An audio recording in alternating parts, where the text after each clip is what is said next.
Dans chaque pays du monde, la politique n'est pas une abstraction lointaine, une affaire d'experts qui serait sans importance pour les citoyens moyens.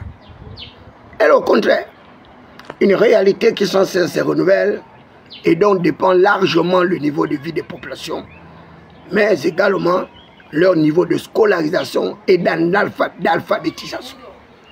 Vous êtes à l'émission Cosmos, intervention chirurgicale, électorale et judiciaire, animée par le prince Adouma David Mirakoma, la voix des sans-voix, la cristallisation des aspirations légitimes du peuple souverain, frappé du sceau du savoir et l'onction de la faculté, cerveau serveur divinement électrifié, la pierre qui avait été rejetée par les bâtisseurs, mais qui deviendra la principale de l'ombre.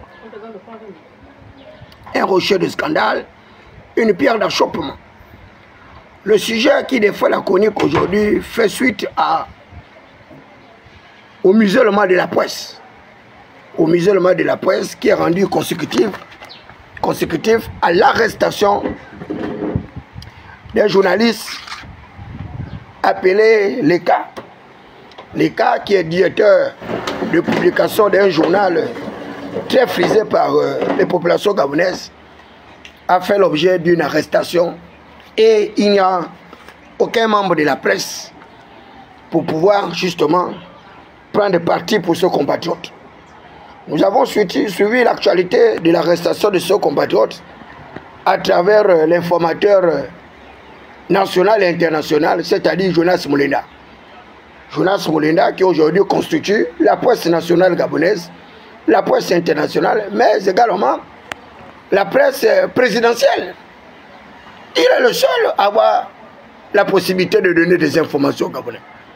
Dieu seul sait comment il arrive à se tirer d'affaire en obtenant ces informations, parce que l'affaire sur le pseudo-scandale de kidnapping du Chinois, c'est encore Jonas Moulenda qui nous avait informé.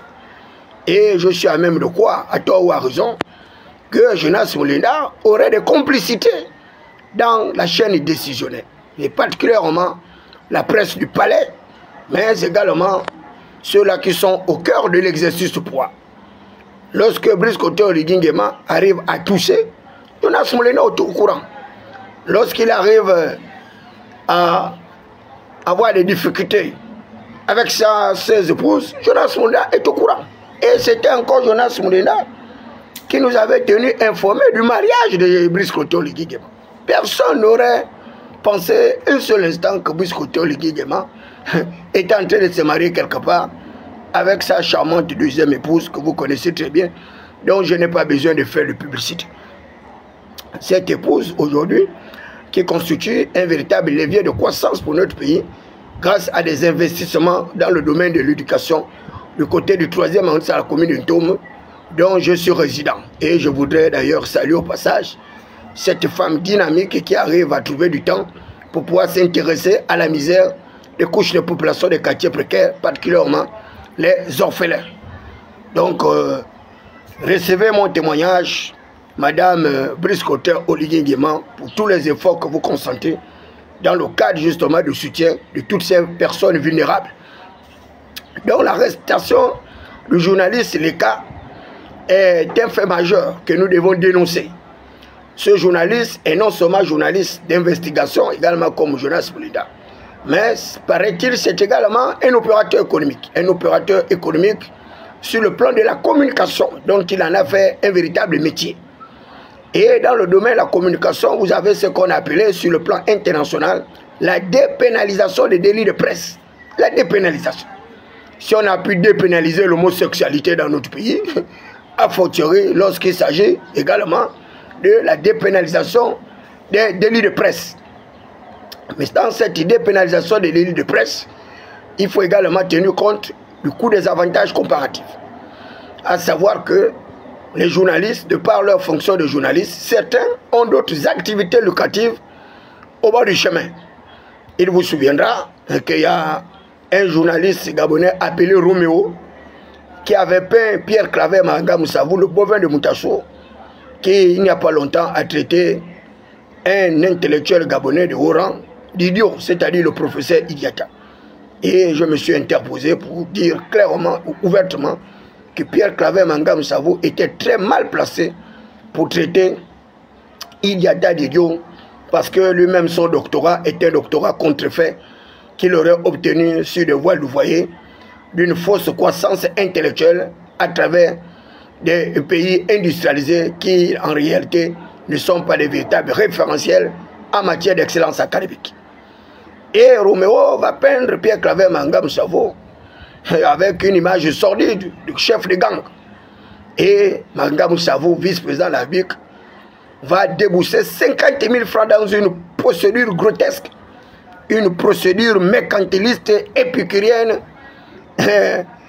initiée d'ailleurs par les membres de la nébuleuse AGVN qui avaient pris le tribunal comme étant leur faire-valoir.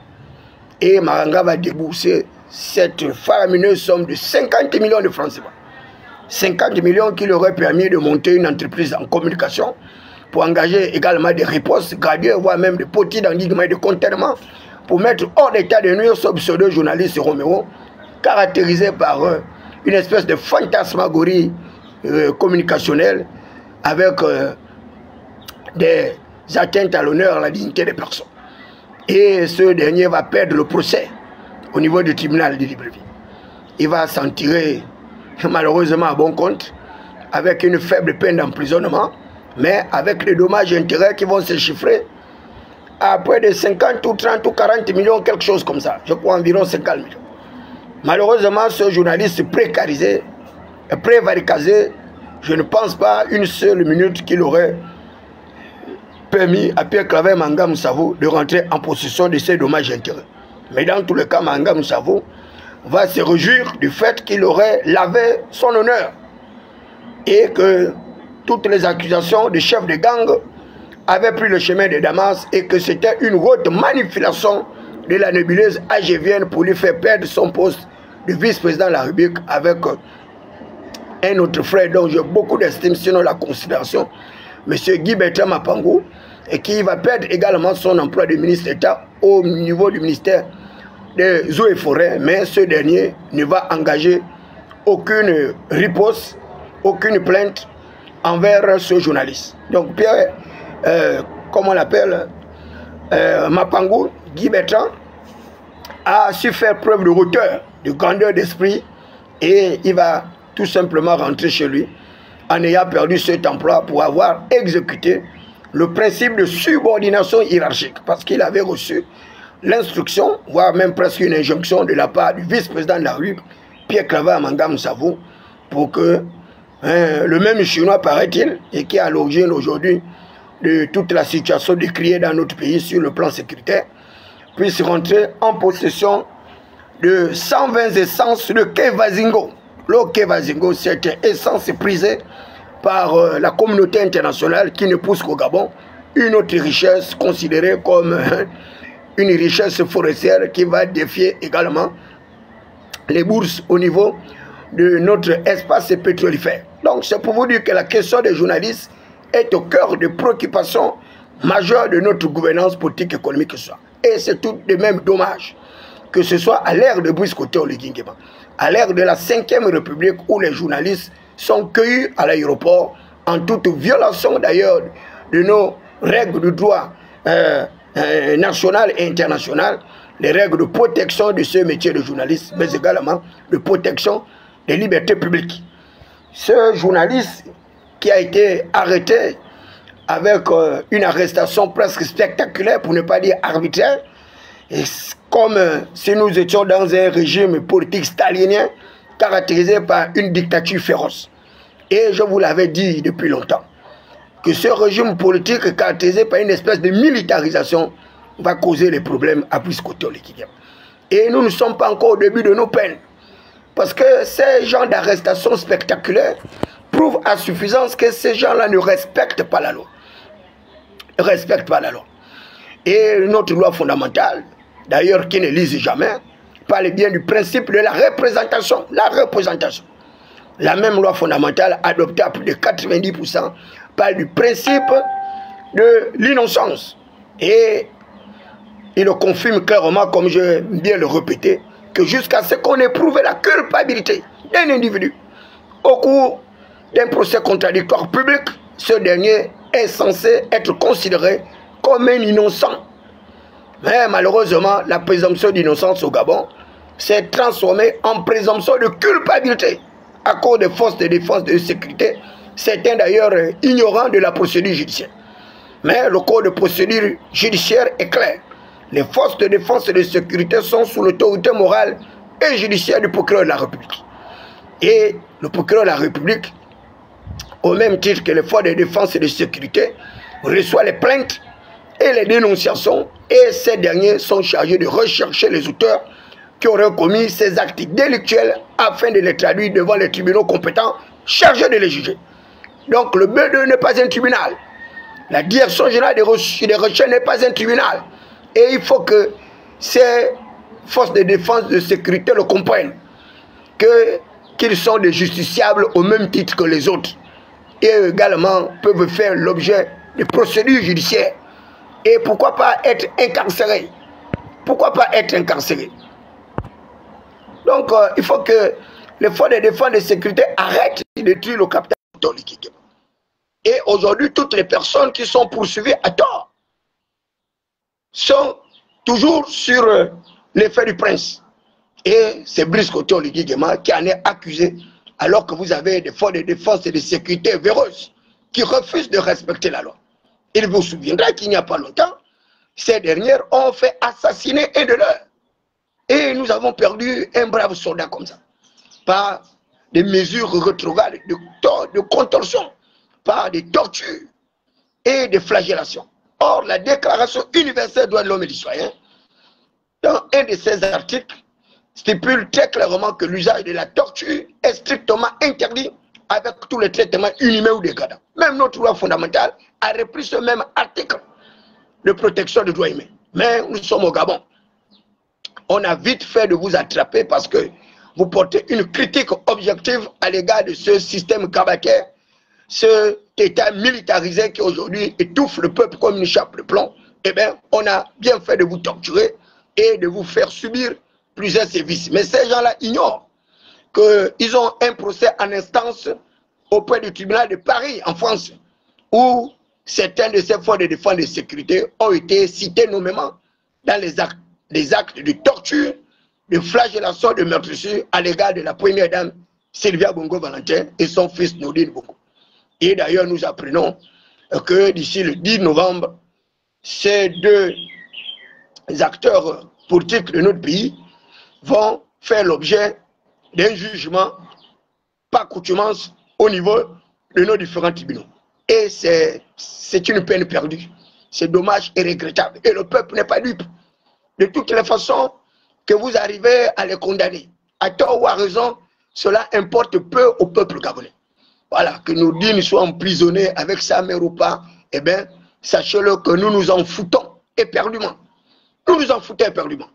Tout le monde a applaudi les forces de défense du sécurité pour avoir mis hors d'état de nuire la veuve Blanche et son fils.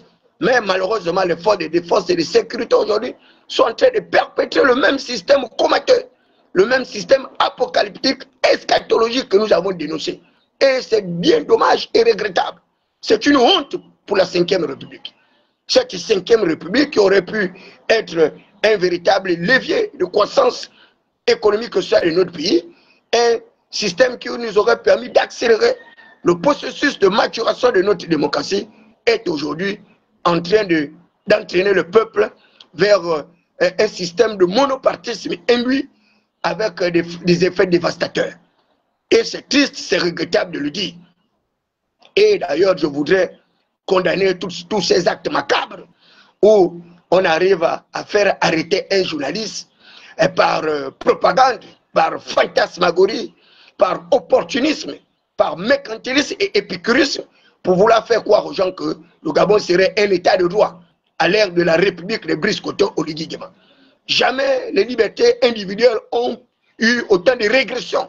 Jamais les atteintes à l'honneur, à la dignité des personnes n'ont jamais eu une telle flambée, une telle exponentialité. Et je vous le dis, c'est une honte, il faut que vous le sachiez. La 5e République est pratiquement aux antipodes de la réalité qu'on nous avait prophétisée. Brice Koto Oligui-Nguema qui est venu avec de bonnes intentions, et ce jour-là, lorsqu'il me recevait au palais, à la terrasse, je lui avais dit que tu ferais mieux de ne pas t'acoquiner avec ces membres de l'ancien régime déchu, parce qu'ils vont détruire ton capital social, ils vont détruire ta gouvernance politique étatique, et malheureusement, le peuple va te rejeter. Et un jour, tu te retrouveras là seul au bord du chemin, comme Ali Bongo Ondimba, abandonné tout le monde. Et tu n'auras que tes larmes pour pleurer, pour te souvenir de mes belles paroles où je t'avais demandé de faire preuve de vigilance et de retenue prudente. Et ce matin, je voudrais une fois de plus vous rappeler, monsieur le président Abik, chef de l'État, dans un régime totalitaire, je vous dis, il n'y a pas de perspective. Dans les régimes totalitaires, il n'y a pas de perspective. La seule perspective qui tienne, eh bien, c'est le coup d'État. Je vous dis bien, c'est le coup d'État. La seule perspective qui tienne, c'est le dernier mode d'expression de la jeunesse. C'est-à-dire l'explosion populaire. L'explosion populaire. Les émeutes, comme vous voyez, ce qui se passe actuellement en Côte d'Ivoire. Comme ce qui est en préparation au Cameroun. Comme ce qui fut d'ailleurs à l'époque au Mali avec Moussa Traoré, qui incarnait le totalitarisme de pouvoir qui malheureusement avait été battu en brèche par les étudiants. Et Moussa Traoré va prendre la poudre d'escampette. Il est de même pour plusieurs dictateurs, pour plusieurs dirigeants qui se caractérisent par l'absolutisme de pouvoir. Ces dirigeants n'ont jamais prospéré au-delà de leurs limites parce que le peuple aspire à des libertés. La liberté d'action, la liberté de manifestation, la liberté d'opinion, la liberté de culte, la liberté de création des partis politiques, la liberté de l'action syndicale et autres. Toutes ces libertés sont des évaluateurs de politique en matière de démocratie. Dès lors que ces libertés sont obstruées par les régimes totalitaires, eh bien, il n'y a pas de démocratie. Et ce matin, je voudrais rendre un hommage particulièrement appuyé à ma très chère sœur Carmélien Toutoum, et qui vient justement de battre ces pseudo-candidats à faible impact géostratégique et politique dans le 2e arrondissement de la communauté. Quand bien même un ancien Premier ministre, d'ailleurs un nom de moindre, celui dont elle avait servi avec honneur et dignité, prédisait déjà sa débâcle électorale parce qu'ils auraient mis en place des complots pour pouvoir détruire la trajectoire décennale de cette femme diplômée de l'ENA de Paris avec un cerveau frappé du saut du savoir comme celui de David Mbakuma et l'onction de la faculté. Malheureusement, eh bien, leur basse besogne a échoué.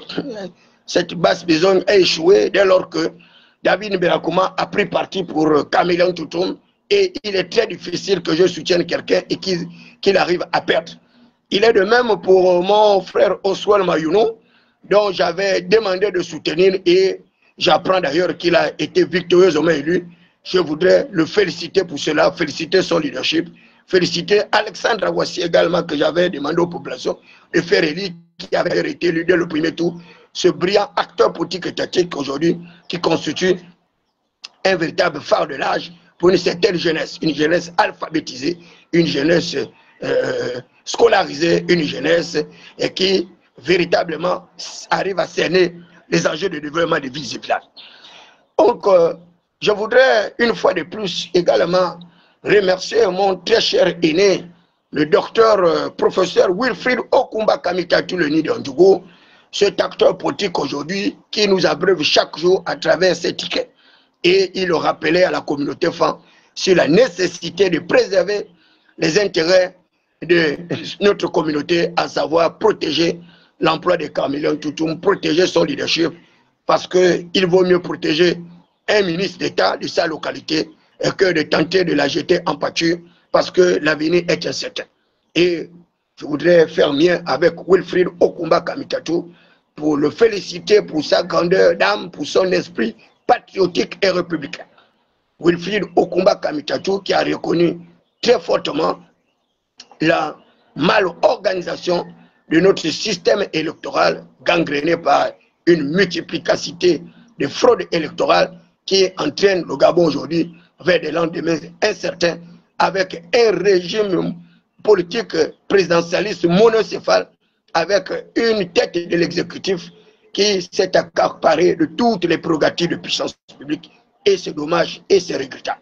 Il n'y a plus de contre-pouvoir, il n'y a plus de contre-pouvoir, comme le prédisait à l'époque Montesquieu, ce brillant homme politique français, homme de droit, qui parlait du principe séparatoire de pouvoir entre les trois pouvoirs qu'il avait formellement identifiés, c'est-à-dire le pouvoir exécutif, le pouvoir législatif et le pouvoir judiciaire. Parce qu'il disait aisément que c'est le pouvoir qui arrête le pouvoir. Mais dès lors qu'une seule personne arrive à concentrer la totalité de ces trois prérogatives de puissance publique, ces trois pouvoirs, eh bien, nous sommes en plein dans le règne de l'absolutisme, le totalitarisme de pouvoir, avec des critères d'impérialisme, avec les critères d'hégémonie, de suprématie, avec aucune possibilité pour le peuple de pouvoir éclore son génie. Eh bien, là, nous rentrons de plein pied vers ce que nous avons dénoncé depuis 1960 avec la tentative de vague de décolonisation de notre pays pour lutter contre l'esclavagisme, lutter contre ces négriers que nous avons qualifiés d'impérialistes. Et aujourd'hui, les négriers, eh bien, ce sont nos différents dirigeants. Les esclavagistes, ce sont nos différents dirigeants. Les impérialistes, ce sont nos différents dirigeants. Les sectaires, ce sont nos différents dirigeants. Et ils utilisent d'ailleurs les prérogatives de puissance publique pour pouvoir manipuler l'opinion, pour pouvoir matraquer psychologiquement, psychiatriquement et psychosomatiquement leurs différents électeurs, leur population. On ne fait pas la politique contre la population. Faire la politique, c'est aider les populations à avoir accès à des minima sociaux, avoir accès à l'eau potable, avoir accès à l'énergie, avoir accès à l'éducation, avoir accès à la santé, avoir accès à des infrastructures, un minimum de conditionnalité pour améliorer les indicateurs macroéconomiques, mais également les indicateurs de développement humain. Malheureusement, ces gens sont loin du compte. Mais ils n'ont pas les papiers, il n'y a pas les papiers, ils n'ont pas les papiers, ils n'ont pas les papiers. Mais ils n'ont pas les papiers, il n'y a pas les papiers, ils n'ont rien. Ils n'ont rien, ils n'ont pas les papiers. Et tu les vois bravir des faux doctorats devant un briscoton légitimement pour vouloir, je ne sais pas, comment dire, le mystifier. Et je suis là pour les démystifier. Je suis là pour les démystifier. Je vous dis, je vous mets au défi. Appelez-moi le vice-président de la République, Séraphin Mounonga, sur un plateau de télévision. Comme ça, nous allons débattre sur la croissance économique, sur les enjeux sécuritaires de notre pays, sur le développement de notre pays. Je verrai comment est-ce qu'il va s'en sortir. Et ce n'est pas des plateaux où on a des questions. Non, non, non, non, non. Hein? Le journaliste fait des questions séance tenante. Ce n'est pas les petits trucs qu'ils font là. On donne des questions pour aller préparer à la maison. Non, non, non, non, non. Il n'y a pas de ça. Et c'est pareil pour Alexandre Barreau-Chambrier. Pareil pour Memouchi.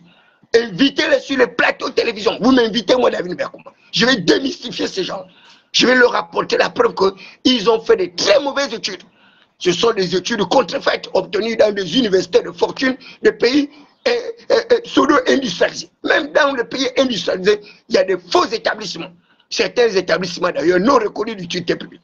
Mais si c'était des gens qui avaient obtenu des diplômes comme Camélan Toutou à l'ENA de Paris, j'aurais compris. Ou bien mon petit frère Junior Bungo à Havard, à la Sorbonne, j'aurais compris. Parce qu'il y a des pôles d'excellence académique dans l'humanité. Donc, ce n'est pas parce que vous aurez obtenu des diplômes dans des petits pays industrialisés à faible niveau d'apprentissage, à faible niveau de qualification intellectuelle, et vous venez mystifier les Gabonais parce que quoi, vous vous gargarisez d'avoir des doctorats. Des docteurs en économie avec un pays qui est en pleine putréfaction, qui est en train de se dégrader comme ça, dont les indicateurs sont en train de se détériorer, et vous faites quoi à Briscoton légitimement que vous êtes des experts? Vous êtes des experts en rien du tout. Parce qu'un pays comme le nôtre a revenu intermédiaire de la tranche supérieure avec autant de possibilités, avec autant de coûts d'avantages comparatifs, cette misère-là ne peut pas se justifier.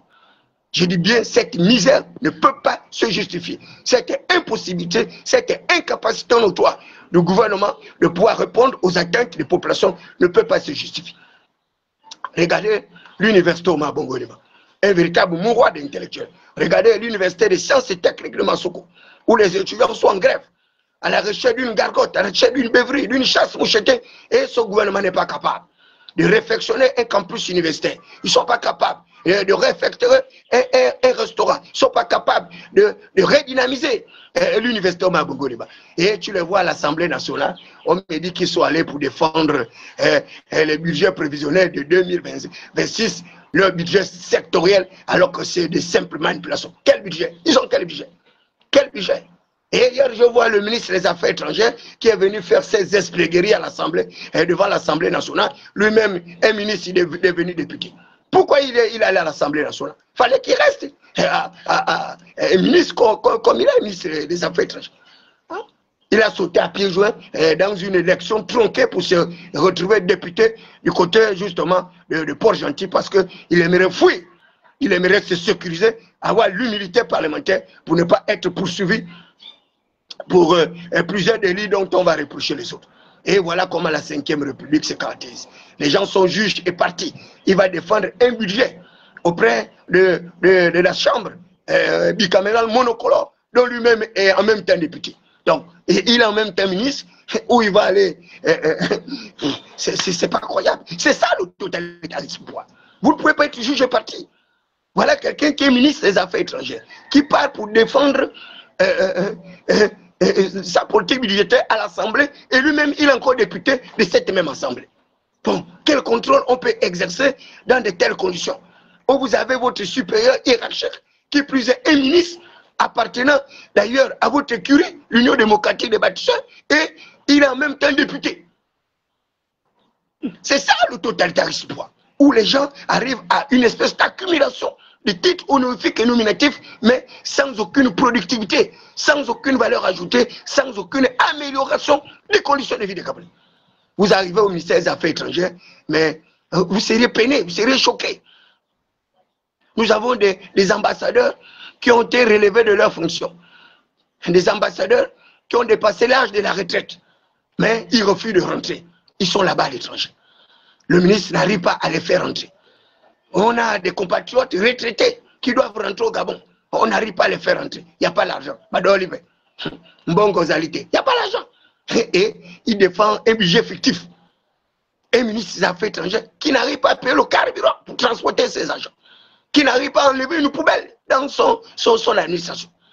Il a fallu que j'aille faire du bruit là-bas, tempérer, pour qu'il arrive à enlever la poubelle qui a traîné là pendant des années à l'intérieur de son ministère. Devant, au vu, au su des agents de force de défense et de sécurité.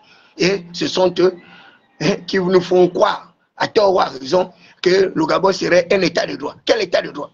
Vous parlez de quel état de droit? Vous êtes en train de faire pire qu'Ali Bongo Liba. C'est quand même incroyable. On arrête un journaliste avec des prétextes fallacieux, avec des accusations superfétatoires, où on l'accuserait d'avoir obtenu des marchés de gré à gré et qu'il aurait procédé à des actes nocifs de détournement de fonds publics. Comment un journaliste va aller détourner des fonds publics dans une administration dont il n'est pas un administrateur de crédit, encore moins un administrateur délégué de crédit? Hein? Vous faites c'est quelle justice vous faites comme ça? Vous êtes quel genre de juge? Vous êtes quel genre de force de défense et de sécurité pour faire autant de bavures, faire n'importe quoi? Et c'est Brice Koto Lidiguema qui arrive en pâtir de votre incapacité notoire de respecter l'état de droit, de respecter les procédures judiciaires. C'est une honte. Je dis bien, vous faites honte à la 5e République. Parce que là, nous, pareil. Même les agents de force de défense et de sécurité, ils n'ont pas les papiers. Ils ont été recrutés comme ça. Avec le niveau de CM2, CP2, CP3, C1, 4e, 6e, 5e. Et on voit bien même dans les recrutements. Et on se retrouve comme ça avec des voyous, des délinquants, des brigands, des gangsters au sein des forces de défense et de sécurité qui ne respectent rien.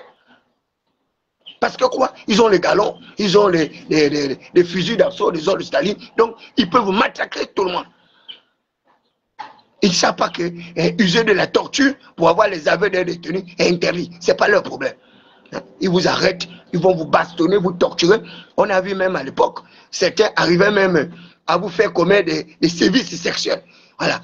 Et une bande de moussaillons, un être humain, tu l'arrêtes à tort et tu arrives à le déculotter pour tremper ton pinceau dans son arrière-train. Tu es maudit.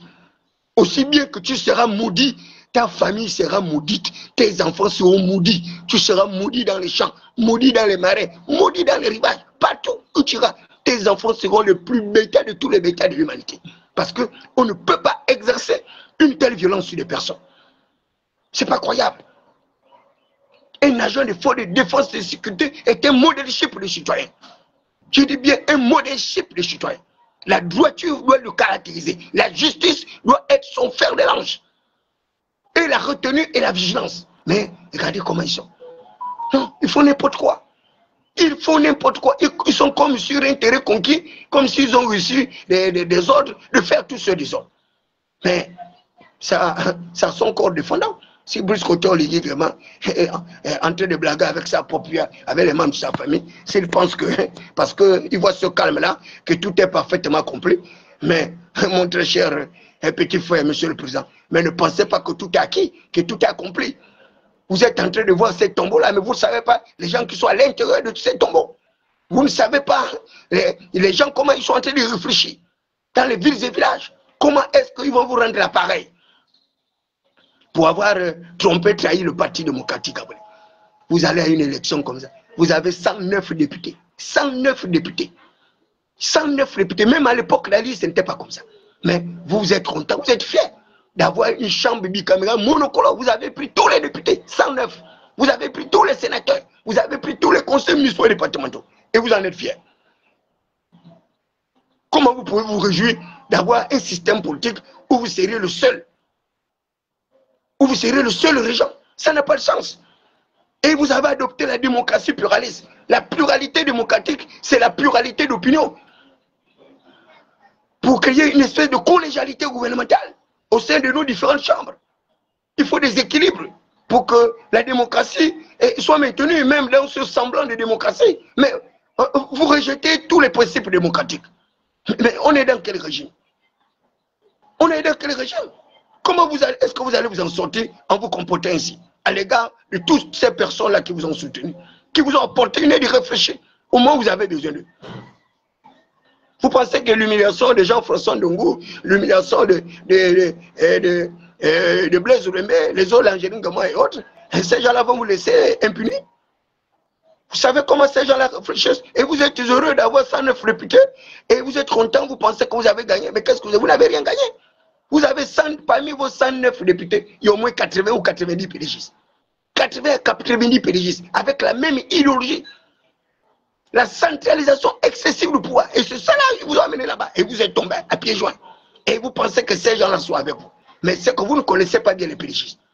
Les pédigistes, qu'ils soient dans l'opposition, qu'ils soient dans la majorité, qu'ils soient des pédigistes militarisés, c'est-à-dire avec des pistolets, des ordres automatiques et autres Staline, eux ils restent pédigistes. Eux ils restent pédigistes, ils ne changent pas. Ils naissent pédigistes, ils grandissent pédigistes, ils mourront pédigistes. Donc si vous pensez que parce que vous les avez pris à gauche, à droite, pour les mettre dans votre formation politique, que vous aurez accompli un acte salvateur pour la protection de votre pouvoir, c'est peine perdue. Ça, je vous le dis aujourd'hui, c'est peine perdue. Ces gens-là ne changeront jamais de manière de s'asseoir. Ce sont des idéologues avec une idéologie macabre, basée sur la centralisation excessive du pouvoir. Et vous êtes rentré en plein pied là-dedans. Et là, même vos propres alliés, vous les avez détruits. Votre allié Gervais Onan, avec un seul député, son parti est déjà éliminé. Et pourtant, il faisait un travail assez important pour pouvoir éduquer les populations selon les principes démocratiques, pour pouvoir organiser, structurer toutes ces personnes. En dehors d'un autre cercle que celui du Parti démocratique gabonais. Vous avez détruit votre propre collaborateur. Un seul député. Son parti est dissous. Votre allié de circonstance, ma tante Paulette Missambo, avec 2 membres, 2 députés de l'Union nationale. Voilà, un autre parti dessus. Un parti qui autrefois faisait la fierté du peuple gabonais parce qu'il axé vers une certaine opposition rationalisée, cartésienne, pour que le peuple puisse avoir une alternative, une opportunité de penser autrement que la pensée uniformique, la pensée univoque, la pensée standardisante, la pensée conformiste du Parti démocratique gabonais. Parce que c'est cela le totalitarisme. Donc les gens doivent penser, ils doivent danser au même rythme, au coulabérisme. Une même cadence, avec une même chanson, au milieu d'une multitude de sonorités, avec une possibilité, une éventualité de danser autrement. Non, le PDG ne danse pas autrement. C'est pire que la secte. Et là, vous êtes en plein là-dedans. Donc, si vous pensez que vous avez gagné quelque chose, eh bien, vous êtes prisonnier, monsieur le président. Vous êtes prisonnier de ces gens-là. Vous êtes prisonnier à l'intérieur, avec des pédigistes qui sont à l'intérieur de votre formation politique, et qui plus est, des pédigistes avec des idéologies macabres. Parce que ces pédigistes-là que vous avez contribué à élever, ces gens-là, ne vous laisseront jamais. Ils vont continuer à poursuivre le pouvoir. Parce qu'ils savent que vous n'êtes pas civil. Ces présidents savent que vous n'êtes pas civil. Même si vous avez fait ce que vous avez fait pour dire que vous êtes civil, vous n'êtes pas civil. Et vous ne serez jamais un civil. Vous êtes militaire.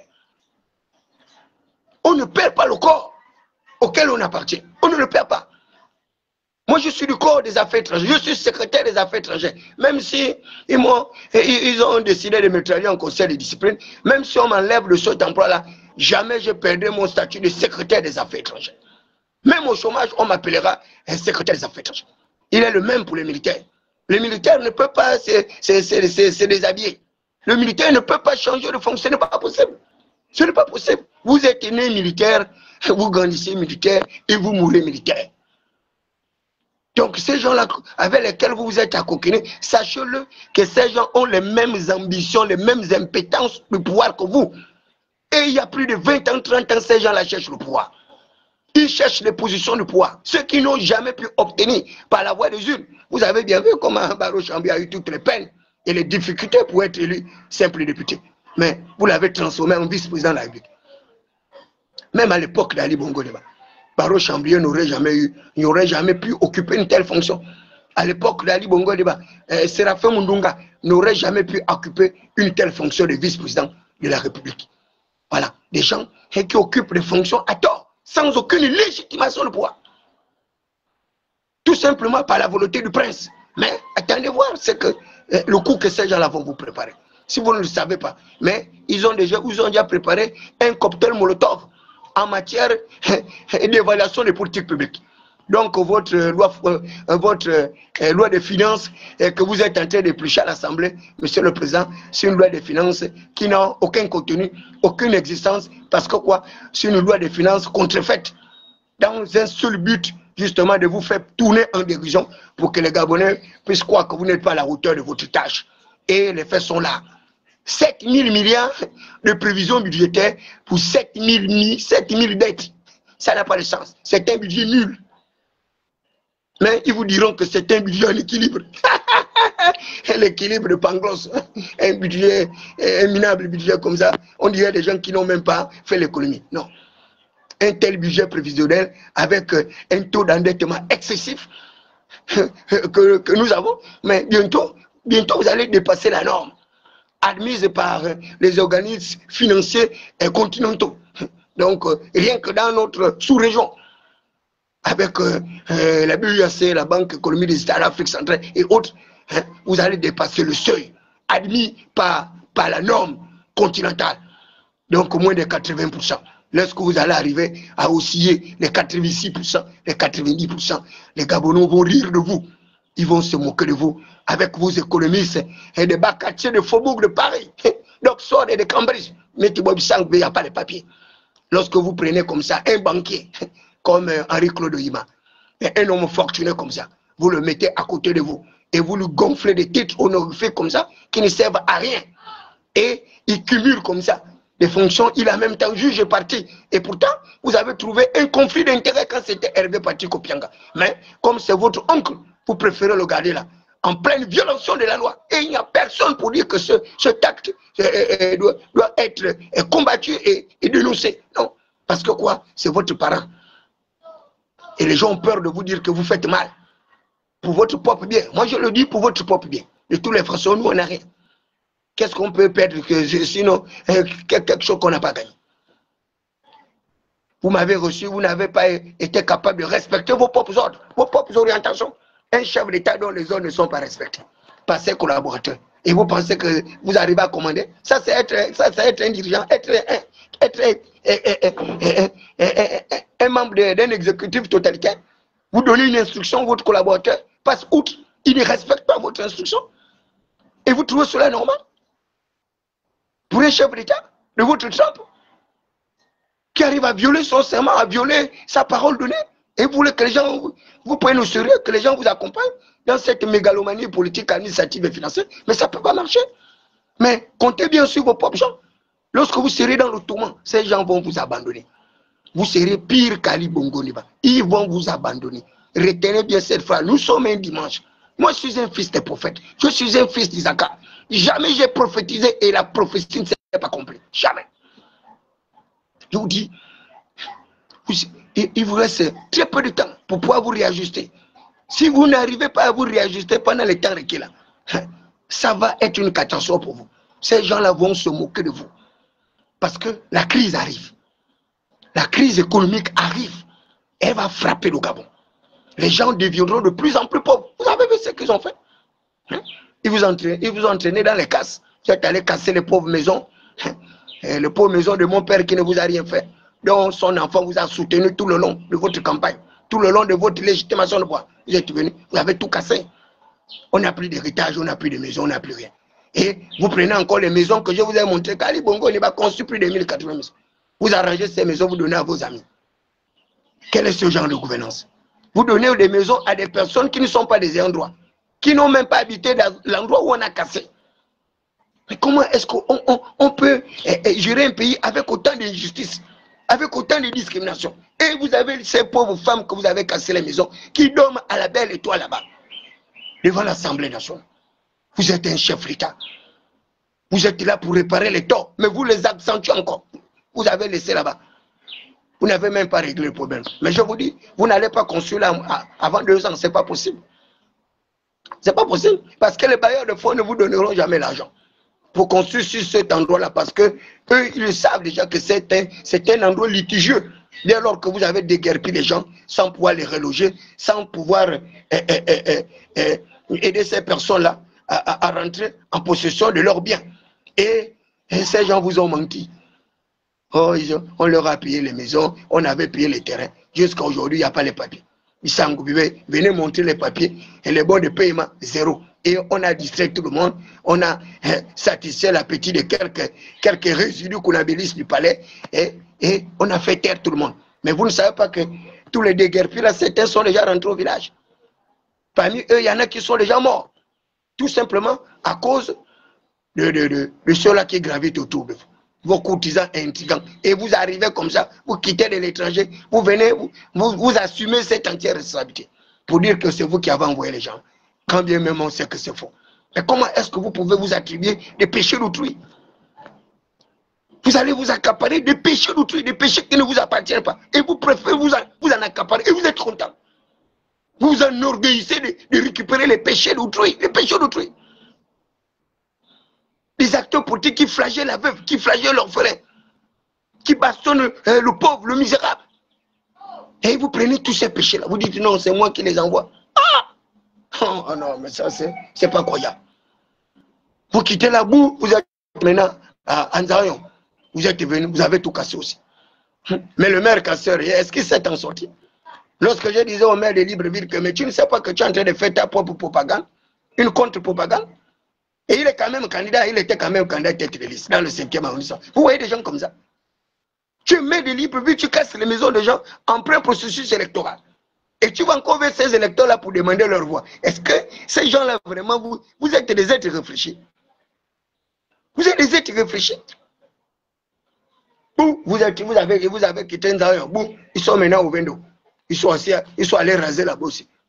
Les familles en détresse, partout. Toute la ville, il n'y a que les pleurs. Les gens pleurent le matin, les gens pleurent le jour, les gens pleurent la nuit, les gens pleurent leur maison, ils pleurent la nourriture, ils pleurent le travail, ils pleurent la faim, ils pleurent tout le monde. Et ces gens-là ont pour point de puissance Biscoto Ligigem. Et vous pensez qu'avec toutes ces malédictions-là, que vous-même vous êtes venus vous approprier, vous allez vous en sortir. Juste à une efficacité. Vous ne savez pas que lorsque les orphelins, les pauvres pleurent, l'Éternel entend leurs cris.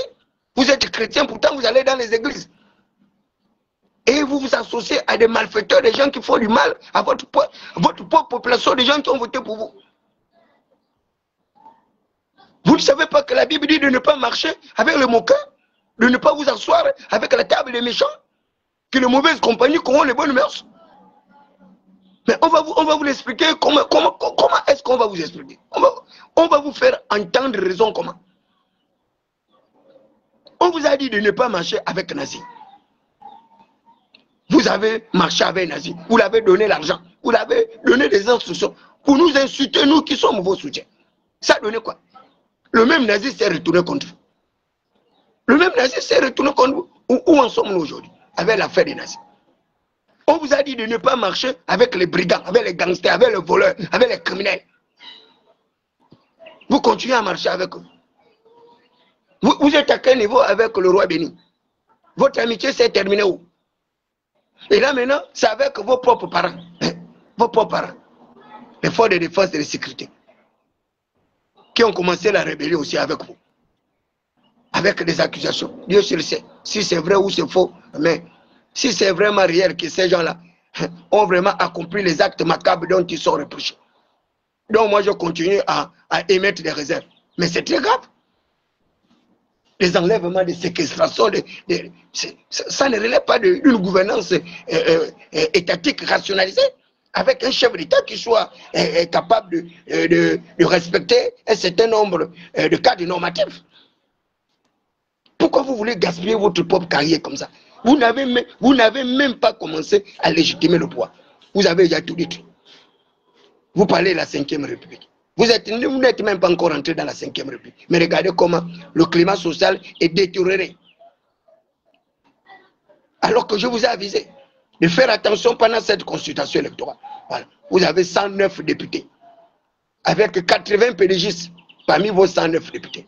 Plus 16 PDGistes qui ont été élus à l'arraché. Ces pauvres PDGistes qui se sont accrochés.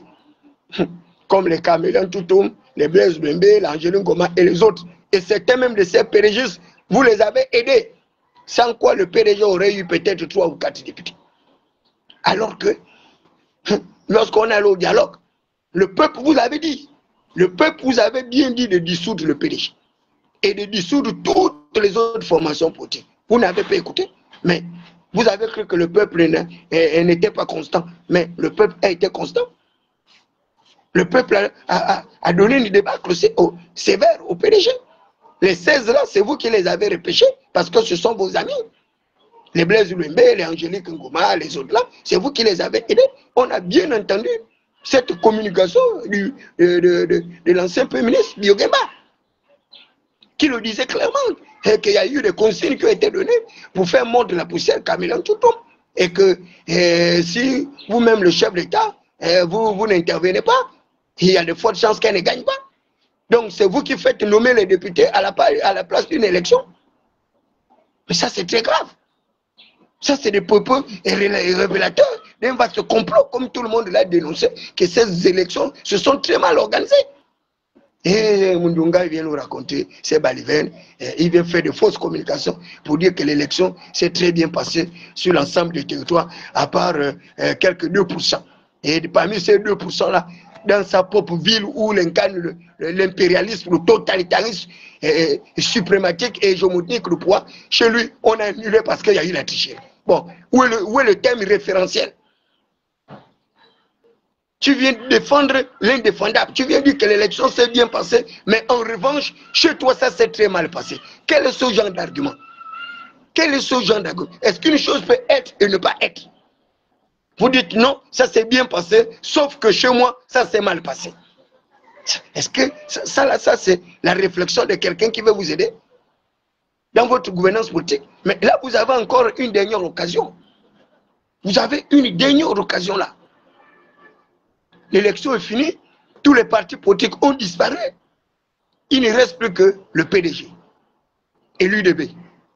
Entre-temps, tout le monde sait que le PDG, c'est l'UDB, l'UDB, c'est le PDG. Bonnet blanc, blanc bonnet. Vous êtes les membres d'une même famille, d'un même père, d'une même mère. Le PDG, c'est l'UDB. Le PDG, c'est l'UDB. L'UDB, c'est le PDG. Et vous n'avez même pas caché cela, malgré le fait qu'on vous a dit que non, vous vous êtes associés pour conserver les privilèges des nantis. Et on voit bien comment vous êtes en train de protéger leurs privilèges. Comment vous protégez, comment on l'appelle, Henri-Claude Ohima, dans ce totalitarisme exagéré de pouvoir. On voit comment vous protégez la famille de Chu. On voit comment vous protégez les aristocrates, les nantis, comment vous protégez les grandes familles. On voit comment vous reproduisez le même système qu'on a dénoncé, avec les mêmes injustices sociales, avec la même énergie du désespoir incarné par le peuple. Aujourd'hui, le peuple est trahi Et ils vont vous faire payer très cher cette trahison. Il ne faut pas penser que les Gabonais oublient très facilement. Les Gabonais savent reconnaître le bourreau. Quand vous faites bien, ils vous diront que vous avez bien fait. Mais lorsque vous faites mal, même s'ils n'auront pas le courage de vous le dire, moi je viendrai vous le dire. Je vous le dis, cette élection-là que vous avez organisée, c'est un échec. C'est une honte. Ça, ce n'est pas une élection, c'est une parodie électorale. Ça, ce n'est pas l'élection, ça, là, ce qu'on a vu là. Ce n'est pas ça la démocratie. La démocratie ne peut pas se réduire à ça, à l'uniformisme, au conformisme, à la standardisation des pensées. À l'époque, même Omar donnait l'argent aux opposants pour faire la campagne. Peut-être pas les mêmes moyens. On a vu avec la gauche, il donnait l'argent, même à ses adversaires, pour faire la campagne. Pour créer l'équilibre, pour créer l'humiliation. Mais regardez ce que vous avez fait. Vous donnez l'argent aux membres de votre propre parti. Et nous, vous ne nous donnez rien. En tant que nous, on vous a soutenu pour légitimer le pouvoir. Lorsque vous étiez en difficulté après la prise de pouvoir, c'est pas moi, David Belakouma, qui allait vous défendre sur le plateau de télévision. Vos amis étaient où? Ceux-là à qui vous avez donné l'argent, que vous avez transformé en député. C'est nous qui aurons pu devenir des députés pour continuer à vous protéger. Vous êtes allés prendre des ignables, des illettrés, parce que quoi? Ils sont certainement dans les mêmes sectes que vous. C'est honteux. Regarde mon frère Alexandre Mikonji. Il vous a défendu combien de fois? Combien de fois? Pendant les 2 ans, les 2 années. Même 2 années avant en arrière. Il est resté à vous soutenir. Mais regardez comment vous l'avez recommencé. Vous faites battre quelqu'un comme ça, qui aurait pu porter sa voix à l'Assemblée nationale pour pouvoir représenter certaines communautés. Et vous prenez les mêmes noms de nantis. Donc les filles de grandes familles, on voit là-bas Chantal Miboto, députée. C'est une honte. Chantal Miboto, elle a besoin d'être députée. Elle fait quoi avec ça? Le salaire de député, c'est le salaire de croquettes de ses chiens qu'ils mangent en une journée. Voilà des gens qui vont aller occuper des postes de responsabilité où on aurait pu laisser des véritables leaders de quartier sous-intégrés aller défendre la patrie, aller défendre votre système mortifère, votre système rétrograde, grabataire qui n'a aucune perspective pour le peuple. Quelle perspective vous allez donner au peuple? La perspective est où? Elle va sortir par quel mécanisme? Avec quelle croissance? Avec quelle croissance? Avec et quel programme de société? Votre programme de société là qui est déjà décapité par vos propres collaborateurs. Un pays ne peut pas se développer dès lors que vous n'avez pas investi dans la première révolution qui est la révolution agricole, la révolution verte. Elle a été initiée par Mao Zedong, elle a été initiée par le président Houphouët-Boigny, elle avait été initiée par Omar Bongo Ondimba. La recherche de l'autosuffisance alimentaire. Tant que vous ne serez pas capable de nourrir votre population, il n'y aura rien. Vos projets de développement, c'est du mensonge. C'est des esprits guéris parce que quoi, les gens arrivent à vous mentir et vous acceptez leur mensonge. Et vous pensez que la population, 35 ans d'apprentissage, cette population est restée déscolarisée, analphabétisée? Vous pensez que quelqu'un qui fait toute une journée sans manger, vous allez venir lui parler des budgets de l'Assemblée nationale, des machins, tout ce que vous racontez là? Que cette population va écouter les bêtises là qui se passent à l'Assemblée. Une assemblée où il n'y a plus de contrôle, il n'y a plus rien, il n'y a plus d'évaluation, il n'y a plus rien, tout est terminé. Vous êtes juge parti. Le ministre est député. Un ministre député. Et ça donne quoi? Le député doit contrôler l'action du ministre. Le député doit évaluer la politique du ministre. Mais le ministre est en même temps député. Bon, maintenant ça donne quoi? Rien, zéro. C'est ça le totalitarisme. Là, on a l'Assemblée, PDG, UDB, donc PDG. Le Sénat, PDG.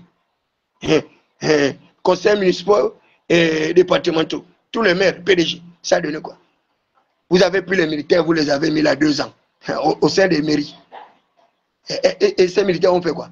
Si ce n'est qu'ils se sont caractérisés par des scandales financiers. Vous les avez arrêtés.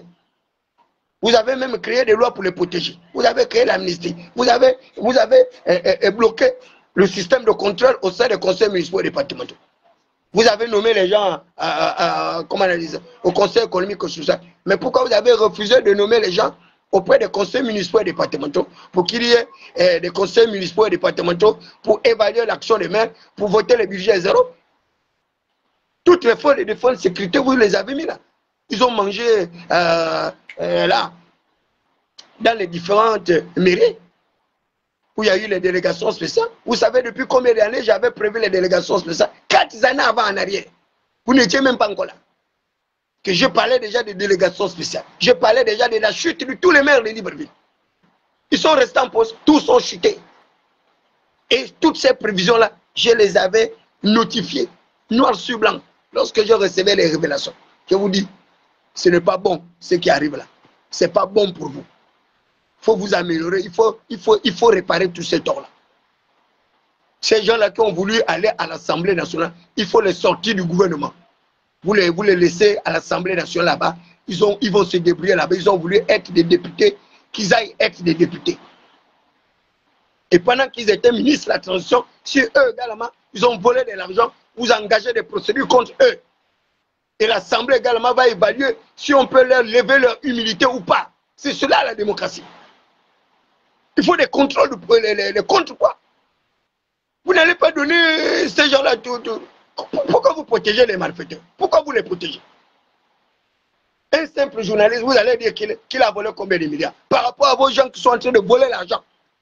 On les connaît, ils volent l'argent dans les mairies, rien, il n'y a pas le contrôle, il y a les poubelles partout. Ils ont fait quoi? Les militaires ont fait quoi? Les poubelles sont là partout. Ils ont levé quelle poubelle? Ils ont le génie militaire, ils ont les agents, ils ont tout, ils n'arrivent pas à lever la poubelle.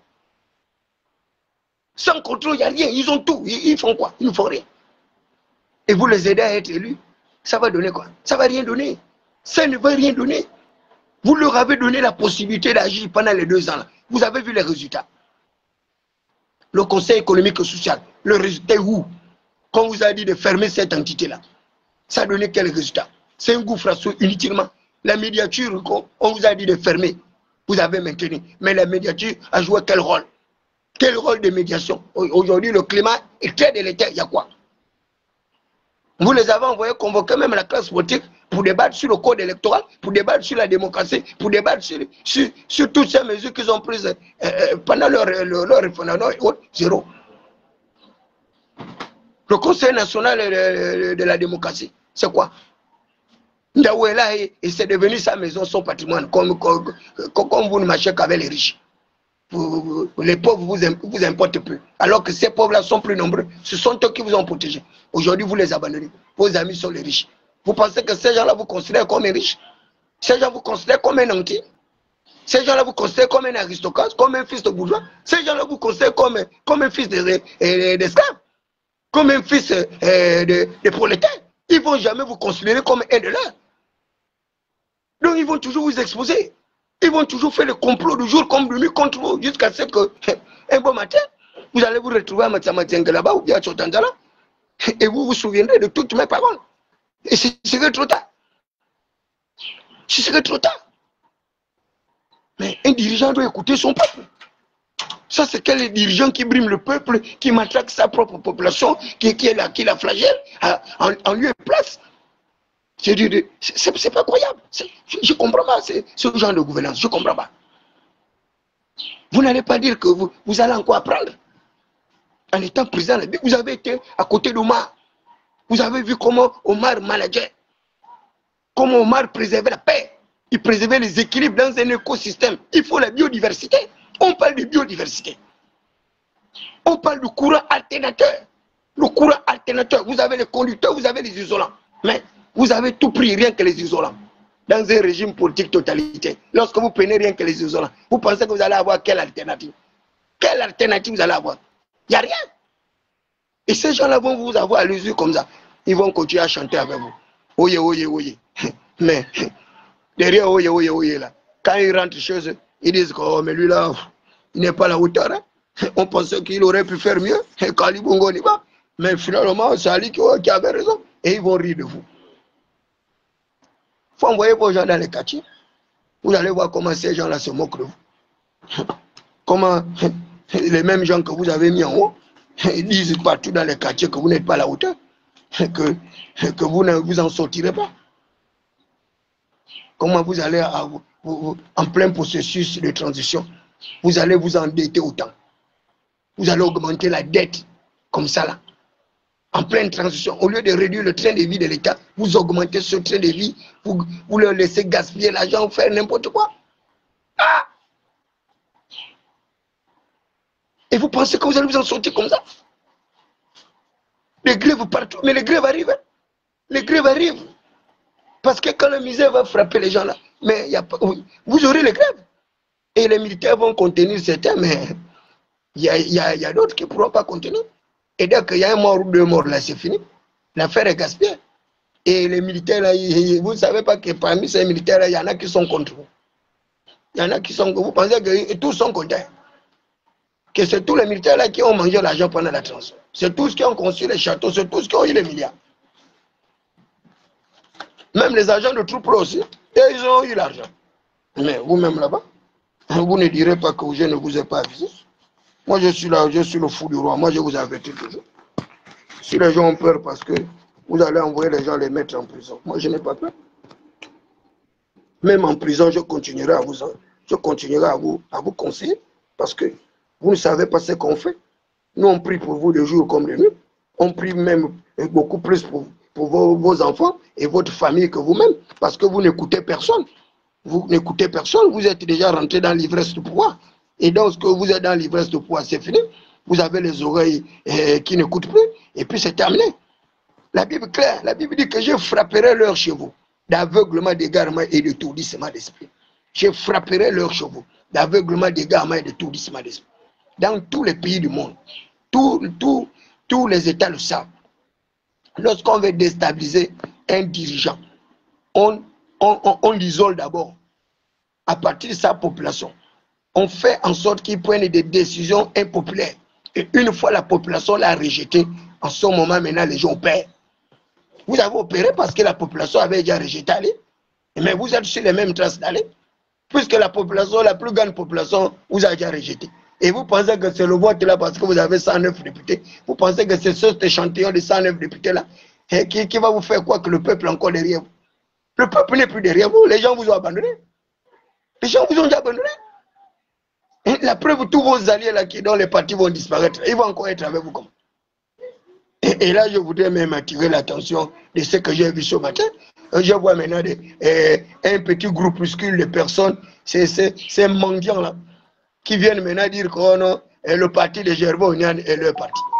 Jusqu'à dire qu'ils ont radié Gervais Onyan de leur parti. Vous voyez des imbéciles, des idiots comme ça, des manipulateurs comme ça.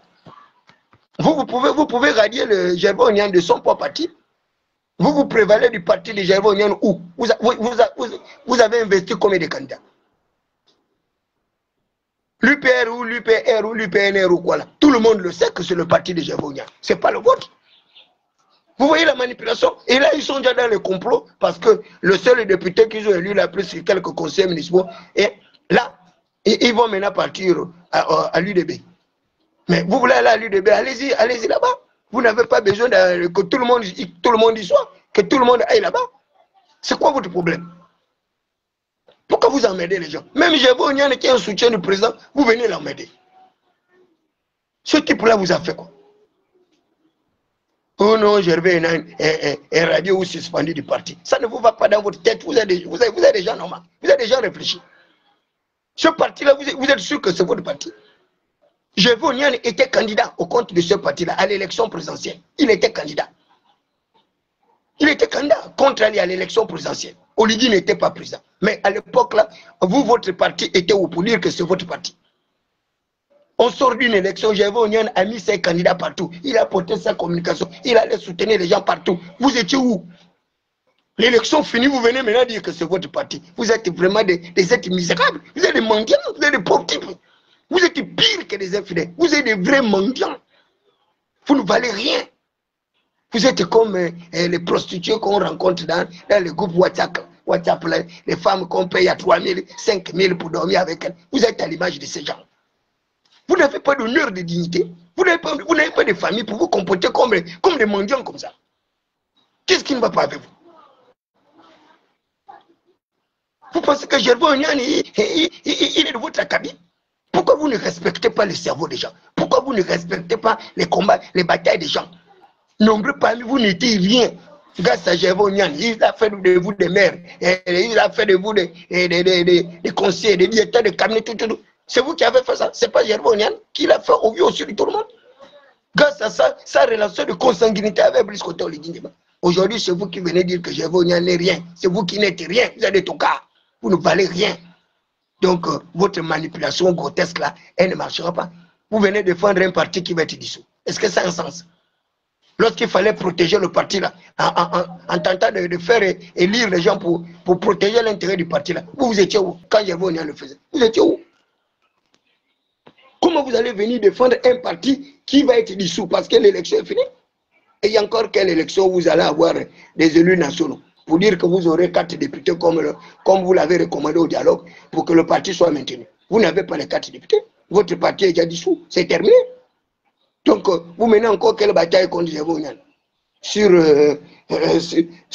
comment on appelle ça, le maintien du parti ou pas, sur la propriété du parti. Mais ça ne vous va pas, vous êtes vraiment des idiots. On a vu votre ministre des institutions et tout qui est venu faire le bruit là, le counabéliste d'agir là. Voilà quelqu'un qui a détruit toute sa carrière politique. Il est venu avec de bonnes dispositions, un intellectuel de Ouara qui était respecté dans l'opposition. Il vient, il rentre dans la soupe. Il a modifié son système mental, son système psychique, son système psychologique, psychiatrique, grâce à l'argent. Il est rentré dans une boulimie législative à l'Assemblée, il faisait mener le counabélisme. Regardez comment il a terminé. Jusqu'à vouloir mentir que réagir, c'est son parti. Vous voyez des gens comme ça? Alors que tout le monde sait que réagir, c'est le parti de Félix Bongo. Et il voulait s'accaparer du pauvre parti. Et il a prospéré. Donc rien que cet exemple-là, vous ne vous a pas appris. Il a tout perdu. Il a perdu et le parti, il a perdu même son poste de député où il était candidat. Et il est là, il est perdu là, il ne sait même pas quoi faire. Là, il est en train de réfléchir comment rebondir. Il n'y a rien. Il est mort en guerre. Et tous ces gens-là, c'était les alliés de lui. Et vous ne voyez pas que tous ces alliés-là sont déjà des problèmes pour Oligué, pour avoir été trahis par l'UDB. Donc ça, là, ça ne vous suffit pas. Il faut que vous créez d'autres problèmes. Mais où est-ce qu'Oligué va s'en sortir avec tous ces problèmes-là que vous créez à ce monsieur qui ne vous a rien fait? L'UDB, là, je vous dis, l'UDB sera pire que le PDG. C'est pourquoi j'ai refusé catégoriquement d'appartenir à cette formation politique. On m'a appelé, j'ai dit je ne viens pas. Même comme avait mis directeur campagne de rassemblement des bâtisseurs, j'avais refusé, j'avais accepté parce que c'était la campagne. Il me fallait soutenir Olugui qui n'avait aucun problème avec moi. Au sortir de là, je me suis retiré. J'ai dit, et même pendant que je faisais la campagne, j'étais clair, j'ai dit je ne suis pas avec eux.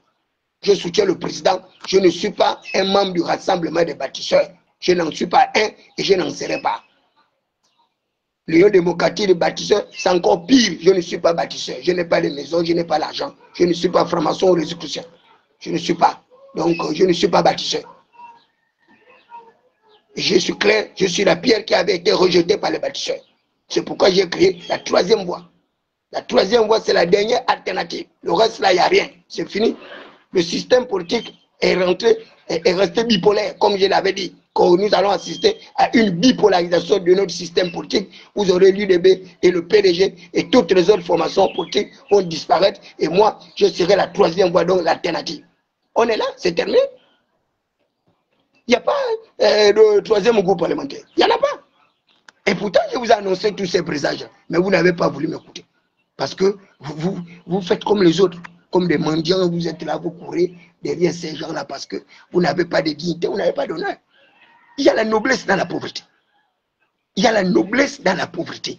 Il vaut mieux être un pauvre noble sans argent que d'être un riche prostitué, dévergonné, misérable.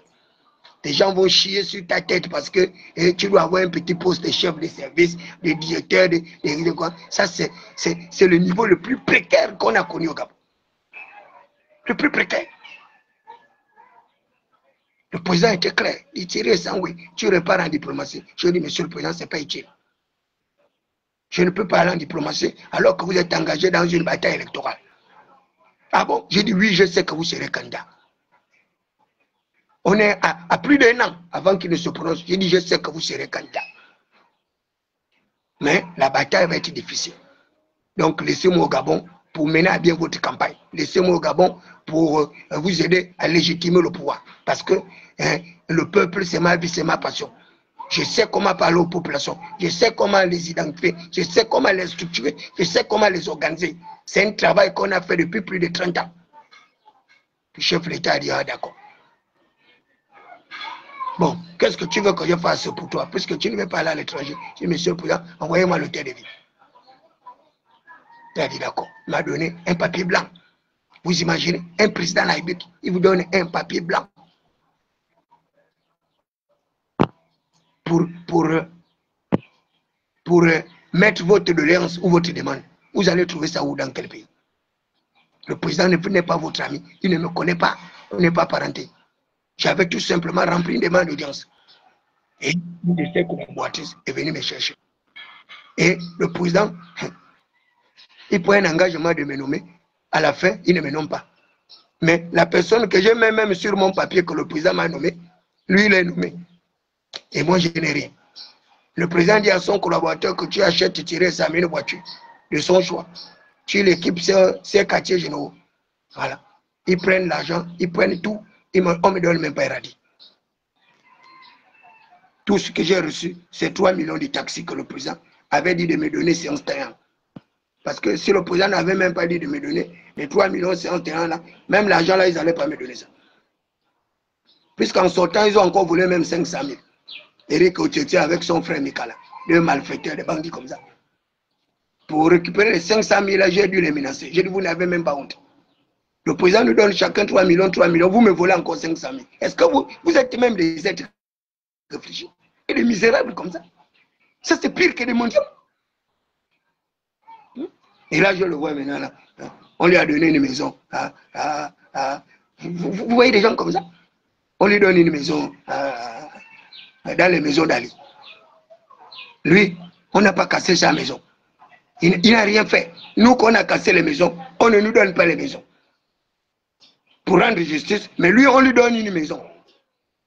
Bon, quand vous voyez un État comme ça, vous pensez que les dirigeants sont des êtres normaux? Ça, c'est pas des moi, je comprends mal. Comment est-ce qu'on peut justifier de tels comportements? La personne qu'on casse la maison, on ne lui rend pas la maison, mais on donne la maison à la personne qui est venue vous insulter lorsqu'on vous a cassé les maisons. La personne qui est venue se moquer de vous lorsqu'on vous a cassé les maisons. Mais c'est lui qui est récompensé. Voilà la gouvernance du président. Non. Il fait du favoritisme. Il aide ses parents, ses amis, des gens qui ne peuvent même pas l'aider. Qui ne peuvent même pas le soutenir. Quand ça va chauffer là, ils vont l'abandonner. Ils vont fuir. La preuve est là, quand tu vois les comme après, ils ont même pas perdu le pouvoir. Ils ont fui le PDG. Ils ont fui Ali.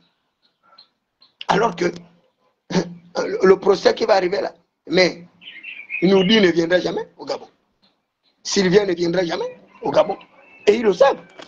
Parce que si Sylvien vient, si Noudi vient, mais le nom de la cruche va sortir. Sur le détournement de fonds publics, et le nom de tous les amis de la cruche là vont sortir. Même le nom des agents de force de défense et de sécurité qui sont, ça va sortir. Pendant la transition, mais est-ce qu'on ignore que vous avez pris l'argent de ces gens? Que vous avez pris leur maison, vous avez pris leur voiture. Mais vous pensez que vous allez vous en sortir? Il faut arrêter de faire du mal aux gens. Moi, tous les jours, je vous dis, arrêtez de faire du mal aux gens. La Bible dit que la pierre retourne vers celui qui la roule. La pierre retourne vers celui qui la roule. Celui qui brise une muraille sera mordu par le serpent. Celui qui brise une muraille sera mordu par le serpent. C'est à cause de ça, je disais à la cruche, arrête de faire du mal aux gens. Arrête. Le pouvoir là va se retourner contre toi. Arrête de faire ça. Parce que tu vas le payer très cher. Vous avez vu là où c'est retourné. J'ai dit à Noudine, arrête. J'ai dit à Yann Koudje, j'ai dit arrête de faire ce que tu fais là. Le ministre Massassa, c'est pas il l'a abandonné. Combien ont mangé l'argent du ministre Massassa, le ministre Petro? Je suis allé à 2 reprises à son cabinet. Demander une audience pour lui dire d'arrêter de faire attention. Il ne m'a pas reçu. Il est maintenant en prison comme un rigolo, malade. Il n'y a personne qui s'occupe de lui. Personne ne fait même un direct pour lui. Pour demander au président que, monsieur le président, pardon, il faut le sortir. Vous avez sorti tous les autres. Mais lui, il fait quoi là-bas? C'est maintenant lui le bouc émissaire qui est resté là-bas en prison. Ils ont fait les directs pour faire sortir celui qu'ils appellent le héros, que je ne peux même pas considérer l'héros, qui a fait un coup d'état, qui a raté. Et voilà le pauvre monsieur, il est en prison. On ne le juge pas. Vous voyez les gens comme ça? Vous pensez que ça c'est un pays où les gens sont normaux? Le petit, il a tué quelqu'un là-bas. Erwan Siadou, une pauvre fille. Sa mère pleure l'enfant jusqu'aujourd'hui. Ils l'ont condamné par coutumance, comme le dit là. Un procès sans la... Vraiment, le Gabon, vous faites honte. Et Ngonjo est venu là, avec ses grosses théories, un gros français qui ne sert à rien. Oh non, on va appeler l'Interpol, la coopération judiciaire internationale, un mandat d'arrêt est décerné contre n'importe quoi. Quel mandat d'arrêt? Je vous avais bien dit que ces gens-là étaient des incapables. Erwan Siadou est là-bas en France. Il danse chaque jour. Et il passe dans les réseaux sociaux. Il se moque de la pauvre famille qui a perdu son enfant. Il se moque de la justice. Il n'y a rien. Après, il ne s'arrête pas là. Il est reparti en France. Oh non, on va rapatrier les extrémistes politiciens gabonais en France, les bisoudeux, asilés, exilés et réfugiés politiques. Vous voyez des gens comme ça. Ils pensent même que la France, c'est le Gabon. Que la France, c'est un territoire outre-mer comme une province du Gabon, où ils vont réfléchir aussi bêtement comme ça, stupidement. Quelqu'un casse les urnes là-bas, un Gabonais, il déchire les bulletins de vote. Voilà. Et on porte plainte au type, au commissariat. L'affaire est classée sans suite. Mais lui, il n'est même pas candidat. Celui qui a cassé là-bas, il n'est même pas candidat. Mais celui qui est candidat ici, dont on a fait disparaître les bulletins de vote, on n'a même pas repris l'élection. Parce qu'il a déchiré les bulletins de vote, il a jeté l'urne au sol, on l'a mis en prison. Vous voyez des gens comme ça. Mais il n'y a personne pour réparer ce qu'ils ont fait. Il n'y a personne pour condamner celui qui a volé ses bulletins de vote. Il n'y a personne pour dire où sont passés ces bulletins de vote. Vous voyez des gens comme ça. Ça, c'est l'État, ça. La loi est claire. Un juge qui refuse de juger commet un déni de justice.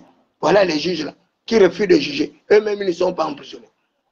On met quelqu'un en prison, il n'a rien fait. C'est une règle de droit élémentaire. Ce sont les faits qui sont générateurs d'actes juridiques.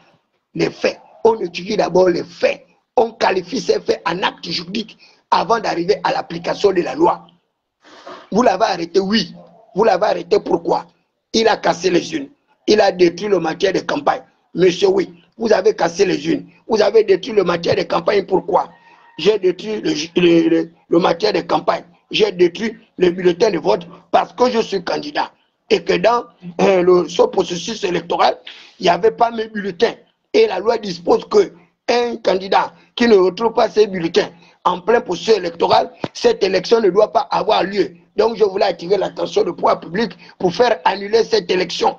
Et c'est pourquoi je l'ai fait dans ma circonscription administrative, dans mon bureau de vote où j'étais candidat.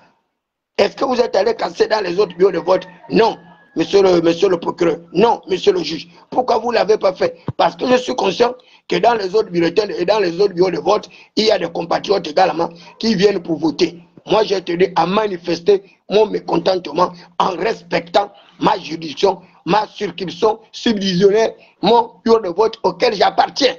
Et il était hors de question pour moi d'accepter cette violation fondamentale de mon droit, d'accepter ce totalitarisme exacerbé de pouvoir, d'accepter cette manipulation, d'accepter cette exclusion, cette discrimination. Et c'est fort justement de ce principe de droit qui me permet de protéger mon bulletin de vote que j'ai décidé de casser cette une pour manifester mon désarroi et que l'élection soit annulée dans ce... Et c'est ce qui a été fait. Voilà. Vous allez condamner un truc comme ça comment? Monsieur le ministre de l'Intérieur, oui. Le président de la commission électorale, oui. Vous qui avez géré le processus du compte de tout. D'accord. Est-ce que vous pouvez nous expliquer comment est-ce que le bulletin de vote de ce candidat ont disparu le lendemain matin? Est-ce qu'il était participant à cette élection? Oui. Est-ce que vous avez un document qui atteste que bel et bien qu'il était participant de cette élection? Oui, il a le papier. Il montre. Moi, j'ai le papier qu'on m'a remis lorsque j'ai déposé mon dossier. J'ai le papier qu'on m'a remis. Donc, vous ne pouvez pas avoir accepté la candidature de ce monsieur avec toutes les pièces affreuses qu'il a déposées. Il a fini de faire la campagne. Il a payé 1 million de francs CFA. Et il compétit même au compte d'une formation politique. Il n'est même pas indépendant comme David Bergoma. Donc, avec moins de possibilités de pouvoir se défendre. Or, là, il défend dans le cadre d'un parti politique qui n'est rien d'autre que l'Union nationale. Un allié de Brice Koto. Un allié. Depuis le départ, ils sont alliés. Et on met le pauvre monsieur en prison. Mais vous voyez les gens comme ça. On a vu ça. Et c'est lui maintenant qui est tourné en dérision comme un casseur, comme un pilleur, comme un bandit, et comme il leur faut les boucs émissaires. Tout identifié pour faire croire que bon, il y a eu des petits manquements. Bon, ces gens-là, on les a neutralisés. Vous êtes honteux, vous faites honte au pays. Je vous dis, vous faites honte au pays. C'est ridicule de vous comporter ainsi. Arrêtez de faire du mal aux gens. Arrêtez de faire du mal aux gens. Arrêtez. On est là, on est dimanche 19. Arrêtez de faire du mal aux gens. Ce type-là que vous mettez en prison, c'est un orphelin. Ce type-là que vous mettez en prison, son père était banquier, un brillant banquier. Ce type que vous avez en prison, son père était député de ce même siège-là. Pendant 10 ans, le père de Léo était député. Pendant 10 ans sur ce siège. Ce type-là que vous mettez en prison, il a soutenu Oligui Nguema pendant tous les 2 années de la transition.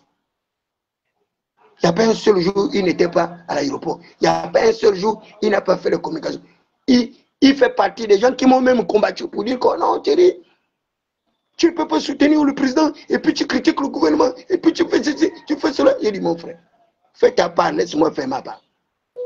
Parce que il semble que tu ne connais pas bien le système là. Et pourtant, tu étais longtemps dans ce système. Mais comme c'est un système qui n'aime pas la vérité, parce que c'est un système qui vit dans le mensonge. Le mensonge, ça c'est leur caractéristique, la caractéristique des membres du système, le mensonge. Ils mentent le président le jour, ils mentent la nuit, ils mentent le soir. Ils vont jusqu'à mentir quand non. L'argent que le président leur avait dit de me donner pour payer mes chaises, mes tantes et sonneaux, ils m'ont donné ça. Des menteurs comme ça, même 100 francs, ils ne m'ont jamais donné ça. Ils viennent quand même mentir, ils sont président. Oh non, moi, j'avais donné l'argent le jour-là. Ils ne m'ont même pas donné 100 francs. Vous voyez des gens comme ça.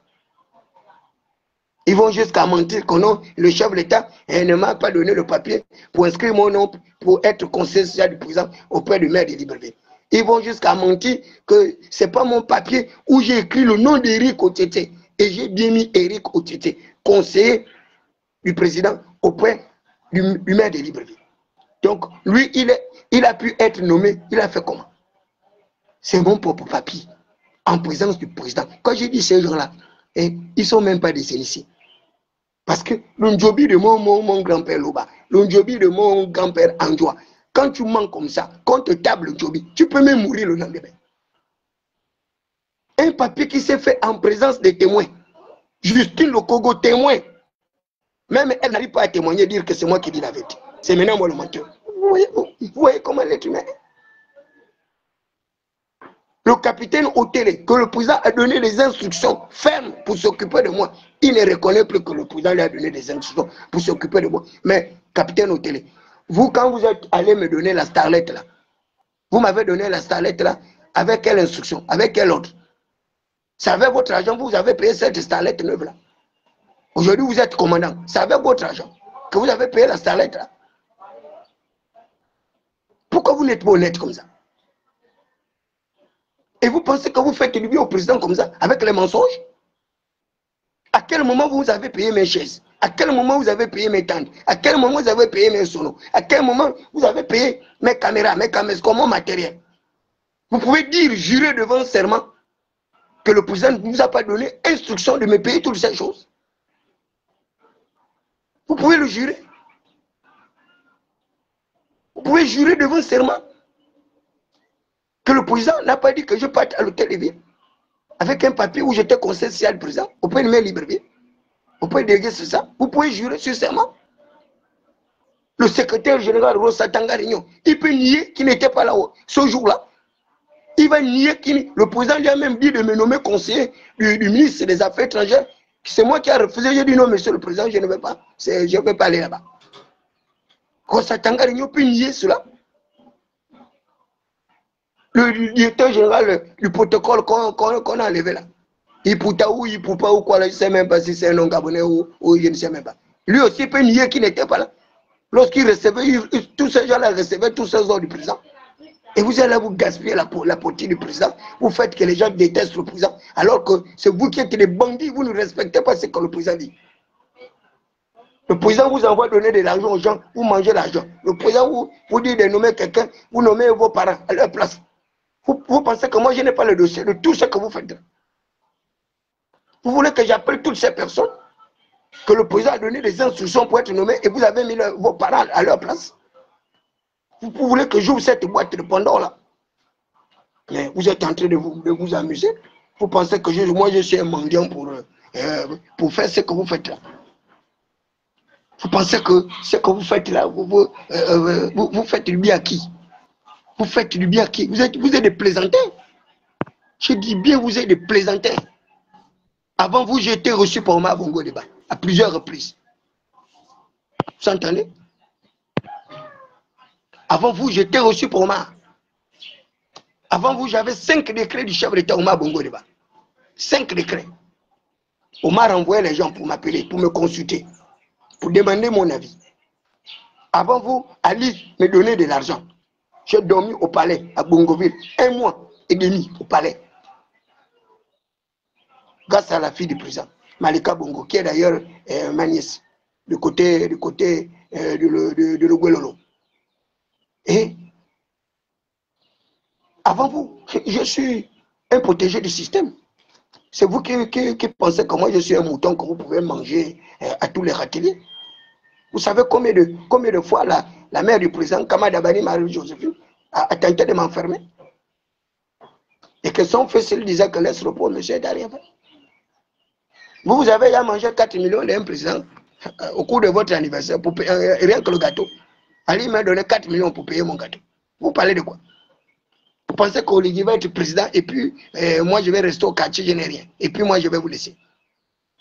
Il arrive à réhabiliter les grandes familles parce que ces grandes familles-là, ce sont ses parents avec ses amis. Et moi, c'est moi le fils de prolétaire, c'est moi l'idiot, c'est moi qui dois continuer à souffrir, à mourir de faim pendant que moi je l'ai soutenu, pendant qu'il était en difficulté. Vous êtes normaux, vous avez les problèmes.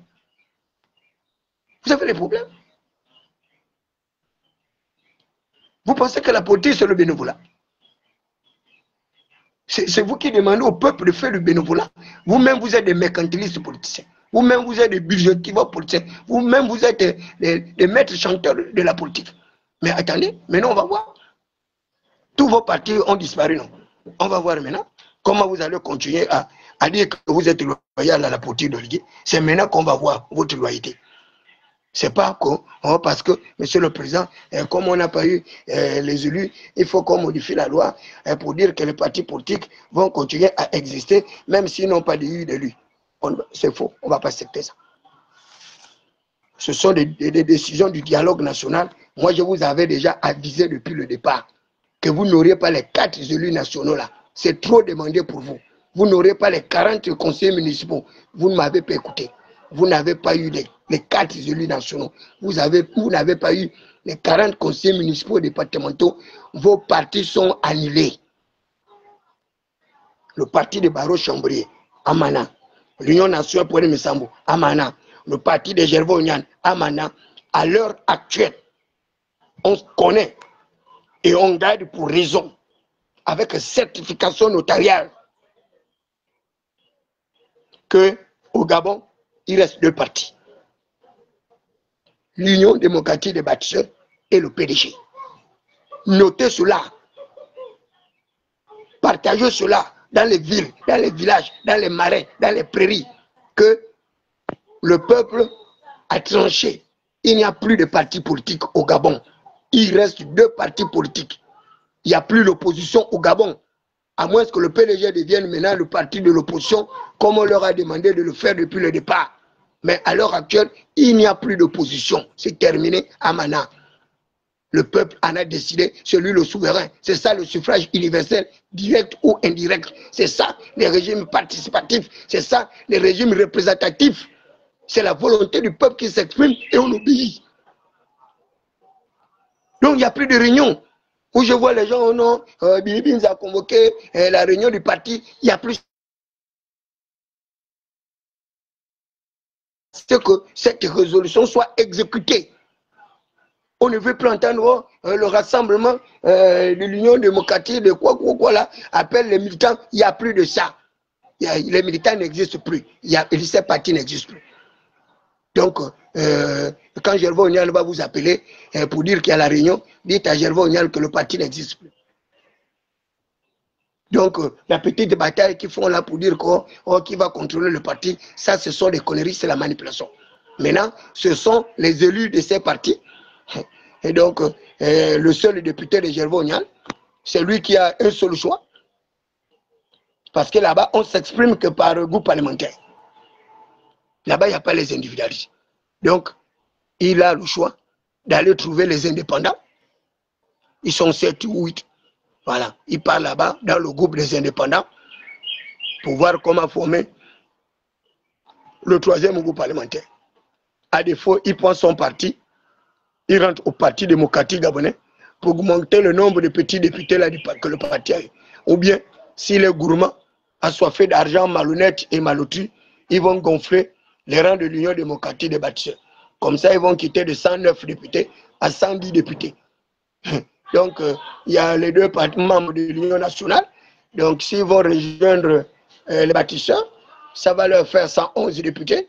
Le seul député de Gervais Onial qui va aller les rejoindre, ça fait 112 députés. Il y a encore quoi? Les 2 députés de Barreau-Chambrier, ça va faire 114 députés. Ils ont encore qui là encore là, les petits menus frétins. Voilà, le député de Ange Kevin Zingo. Ça fait, donc ça va monter, ça va monter, ça va monter, et puis c'est terminé. Voilà, la conclusion, c'est celle que je vous avais dit. Que je suis la voix des sans-voix, je suis la 3e voix. La voix du non-alignement. Je refuse de m'aligner. Appartenir à l'Union démocratique des bâtisseurs. Je meurs, je ne m'aligne pas là-bas. Je ne m'aligne pas là-bas. Je ne vais jamais adhérer dans ce parti politique. Jamais. Même si le président me demande d'aller là-bas, je vais dire, monsieur le président, je vous en prie. Je préfère vous soutenir hors de cette structure. Laissez-moi là où je suis. Je ne veux pas aller là-bas. Je ne veux pas aller là-bas. Et j'ai mes raisons et je sais pourquoi. Parce que ça ne marchera pas. Ça ne va pas marcher. Là, vous le voyez là. Après, ils vont s'entretuer. Pour être le président de l'Assemblée, le président du Sénat, le vice-président, les assesseurs, les questeurs et autres là. Vous allez voir la suite. Plus au gouvernement. Vous allez entendre la suite. Ils vont terminer là-bas en bandoulière. C'est une transition qui va mal s'achever. Je vous l'avais dit. La transition là, elle va mal s'achever. Ils vont s'entretuer là-bas. C'est un panier à crabe, l'Union démocratique des bâtiments. Au moins, les PDG, ils sont tranquilles. Hein? Ils sont 16 députés. C'est facile, ils vont faire leur groupe parlementaire. Ils ont les experts dans plusieurs domaines. Donc là-bas, il n'y a pas eu trop de bras cassés qui ont été élus. C'est de grosses légumes avec des expériences multiformes, avec les papiers. Quand tu vois un Jean-François Ndongou, tu ne vas pas dire que c'est un moins que rien. Tu vois Angélique Ngoma, tu ne vas pas dire que c'est une menu frétine. Tu vois Blaise Lembe, tu ne vas pas dire que c'est un fantassin. Donc, tu vois encore les Camilon Toutou. Donc, les 16 députés du PDG sont des vrais calibres. Des députés à la dimension nationale. Des députés qui ont une expérience, une certification, une expertise. Là, je pleure là seulement pour mon frère Ndéné. Voilà des gens qui vont animer, qui auraient pu animer la prochaine assemblée. Quand bien même, bon, le déséquilibre est là parce que vous animez l'assemblée, oui, mais à la fin. À la fin, c'est le vote. Donc, il n'y aura jamais de vote puisqu'ils ont toute la majorité. Donc, il n'y a rien, il n'y a pas de contrôle. Tout ce qu'on va faire là, c'est seulement le prince qui va légiférer. Même la légifération par ordonnance, là, c'est même bêtise. Mais ils ont tout gagné. Donc, il n'y a plus rien. C'est le parti unique. Je vous l'avais dit. Et c'est dommage. Et comme il n'y a plus de parti politique, qu'est-ce qu'ils vont faire? Ils vont nous rejoindre maintenant la société civile. Parce que la société civile est reconnue. Elle est reconnue par la Constitution. Elle est même protégée. Mais là où ils sont surpris des bêtes, c'est que lorsqu'ils sont allés au dialogue, la reconnaissance juridique de la société civile, mais elle n'a pas été suivie d'une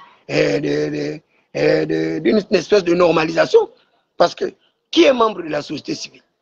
Quels sont les critères d'appartenance à la société civile? Ils ne les ont pas définis. Tout le monde dit être de la société civile. Mais si une société civile désorganisée comme ça, hétéroclite et disparate, avec des membres mielleux, budgétivores, des phalangistes. Ça là, c'est les gars, la société civile que vous voyez là, les kounabélistes comme ça.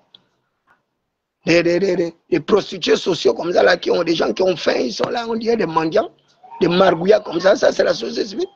C'est maintenant qu'il faut organiser la vraie société civile parce qu'elle est reconnue par notre loi fondamentale. Il faut la structurer.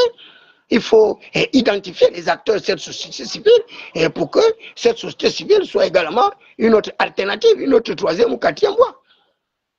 Pour que nous ne sombrons pas totalement vers cette paralysie, cette monotonie qui va, une fois de plus, jeter le pays vers un climat délétère au lieu d'un climat apaisé.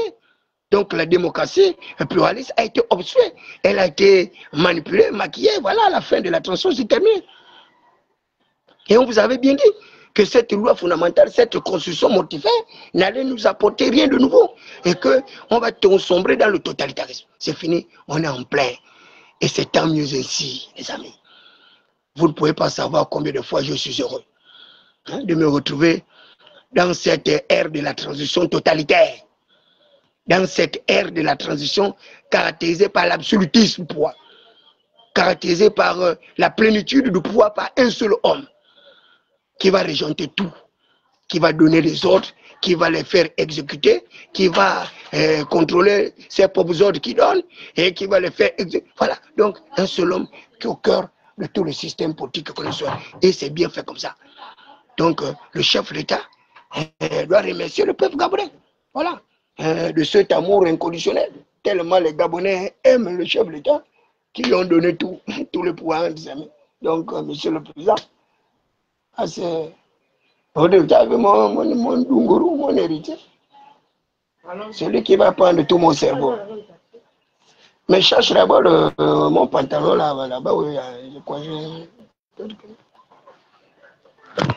Voilà mon héritier de la transition. Celui-là qui va aller faire les bagarres avec Moukonji. Tu as vu ton oncle Moukonji là? Hein? Tu vas aller, tu vas faire les débats avec lui sur les plateaux de télévision là-bas. Celui qui soutient Oligui Nguema là-bas, son ami. Hein? Celui qui t'avait payé le gros carton de boîte de lait là. Il faut lui dire bonjour. Tu dis que il faut qu'il vienne te payer ton carton de boîte de lait. Hein? Tu vois, Alexandre Moukonji. Bon, donc, très chers compatriotes, merci encore pour ce coup de gueule, mais de grâce, dites aux autorités de libérer Léon Zebiegué. C'est pas utile, la campagne est finie, le vote est fini. Ça ne sert plus à rien de jouer à ce jeu-là. Voilà, dites également au patron, en plus côté Oligui Nguema, de faire libérer le directeur, les cas ou quoi là, le journaliste là, c'est pas utile. Hein? Les marchés de gré à gré ont été amplifiés lors de la transition. Donc, si vous rentrez dans ce jeu-là, c'est que vous allez faire arrêter tout ce monde. Parce que c'est pendant la transition qu'il y a eu la multiplicité des marchés de gré à gré et le ministre de l'économie, le ministre du budget l'a dénoncé. Et que ça a plus de 80% qu'il y a eu des passages des marchés de gré à gré. Et même vos propres frères sont dedans, sur le président. Tout le monde le sait. Vos propres frères ont participé à ces passages du marché de gré à gré. Eux-mêmes aussi, ils ont mangé l'argent du pays. On sait comment ils ont fait. Donc, laissez ça. Hein? Il faut effacer cette période-là. La 5e République doit être un passage nouveau, avec des Gabonais nés de nouveau. Oubliez toute cette art-là pendant la 4e République. Tout ce que les gens ont fait, ils ont volé, ils ont tué, ils ont fait quoi? Pour le moment, oubliez ça. Laissez ça derrière. Voilà, laissez ça derrière. Et voilà, passez à autre chose. Nous attendons la 5e République avec les nouvelles institutions. Non, nous attendons avec les nouvelles institutions. Parce que c'est dans la 5e République là que vous allez trouver la 3e voie, la voie des non-alignés. C'est là-bas où vous allez me trouver. Donc pour le moment, vous pouvez jouer votre tongoro et pas de... Bon.